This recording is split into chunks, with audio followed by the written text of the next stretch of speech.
Assalomu alaykum hurmatli kuzatuvchilar. O'sha sizlarga aytgan apparatlarimiz, byudjetniy variantdagi apparatlarimiz keldi. Xudo xolisa bittasini abrizetika olib keldik. So'raganlar uchun 4 ta funksiyadan iborat bo'lgan terminalimiz, blok управленияmiz. Ko'rishingiz mumkin. Yana o'zbek tilida hammasi turbosuv, kopik, vosk va pauzadan iborat. Hop, bosganimizda o'sha o'zini belgilangan kichkina tabloda bo'ladi bu. Belgilangan miqdordagi shu pullari ketishi boshlaydi. Qaysi knopkani bossa o'sha knopka reagirovать qiladi. Pauzani bosganingizda shunaqa bekat qilib turadi. Xudo xolasa kimga agar mana shunaqa apparatli kerak bo'ladigan bo'lsa, pastda nomerlarni yozib qoldiramiz. O'sha pastdagi nomerlarga aloqaga chiqsanglar, xudo xolasa o'rnatib chiroyli qilib beramiz.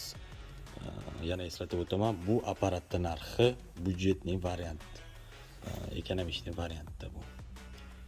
Narigilari katta ekran eski videoda ko'rganinglar premium bo'lsa, bu byudjetniy ekonomik variantlarimizdan biri.